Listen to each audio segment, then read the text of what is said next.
Surely will bless me with his grace and keep me forever safe in his care, wherever I is there. The PowerPoint will now present to you the covenant written by Shauna.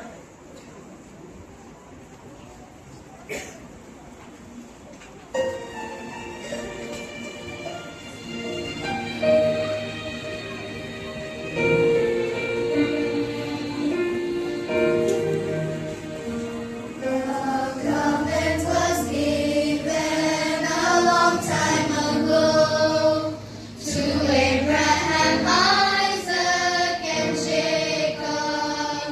God promised to bless them and their families we know if they would be steadfast and faithful.